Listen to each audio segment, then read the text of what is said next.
Tere, mina olen Ingrid Maadvere ja nüüd vaatame, kuidas sellisesse keskkonda nagu Glassflow teha kontot ja milline siis see keskkond üldiselt välja näeb.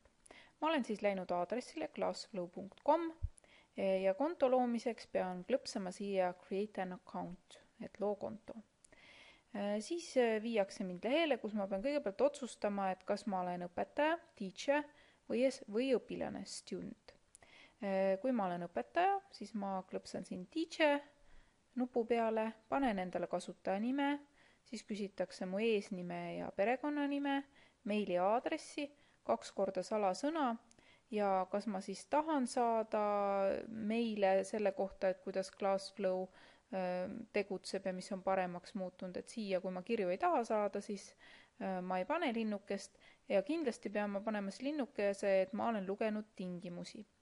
Ja tingimusi ma saan siis lugeda siit, kui ma klõpsan selle peal, et siin on siis need, millised on Glassflow kasutamise tingimused, privaatsuspoliitika ja nii edasi.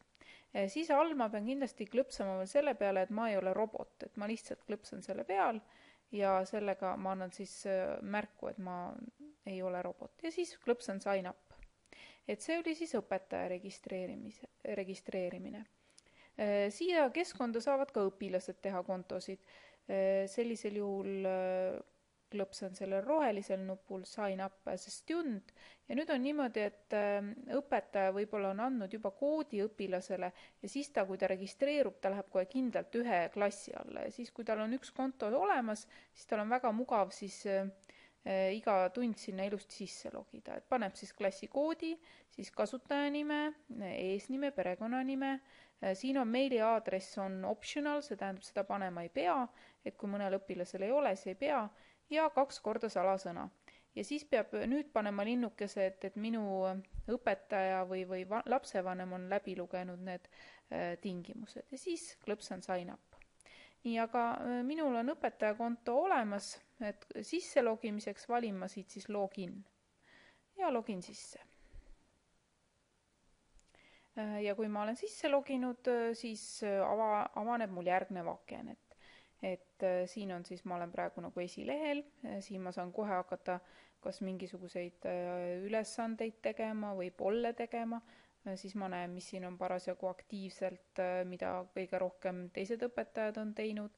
Soovitatakse mul äppe alla laadida, näiteks kui ma kasutan Prometheani tahvelarvutit, siis oleks hea omada seda Glassflow desktop äppi, siis lapsevanematele on Glassflow Moments äpp ja samuti on ka plugin PowerPointile, et mis lubab siis seda mõnusalt kasutada. Ja siis siin üleval on näha klassid, classes, siit ma saan siis luua uue klassi, klõpsates lihtsalt pluss nupu peal ja kas ma saan selle Google Classroomist või lihtsalt add class, panen klassile nime ja kõik teised asjad on siis valikulised. Et lisaks sellele ma saan veel valida selle asja, et kas õpilased ise liituvad selle klassiga, see tähendab, et ma annan neile koodi või siis õpetaja loob kõik need kontod, et kui näiteks neil lapsed ise koodi luua või oma kontot luua ei saa. Ja siin on siis näha minu klassid, et klassi puhul on võimalik siis muuta klassi andmeid, dubleerida seda, kustutada klass ära ja siin on siis ka näha, mida siis selle klassiga on tehtud, et mina väga palju Glassflow'd veel kasutanud ei ole, selle tõttu mul on siin vähe üleval ja eelmise aasta oma siis näete, et igal klassil on siin see klassi kood, et õpetajal võib olla mitu erinevat klassi. Resource'is alt on võimalik siis leida erinevaid materjale ja need ei pea olema kõik enda tehtud, need võivad olla ka teiste tehtud, mis mulle sobivad. Minu siis need materjalid ja siis on olemas ka selline nagu Glassflow Resource Pack, et ma võin ka sealt võtta. Samuti ma saan ühendada ära oma Dropboxi, Google Drive'i, OneDrive'i kontodega. Marketplace on siis koht, kus on kõik õpetajad, kes on oma asjad üles pannud ja lisaks ka professionaalselt loodud materjalid, et siit on võimalik siis otsida, et ma otsin siis õppeaine või klassi või siis faili formaadi, hinna ja kas selle on siis õpetaja või mingisugune kirjastus üles pannud, kuidas siis seda on hinnatud, mis keeles see on nii et ja siia ma võin panna siis ka märksõna, nii et päris palju erinevaid filtreid saab kasutada.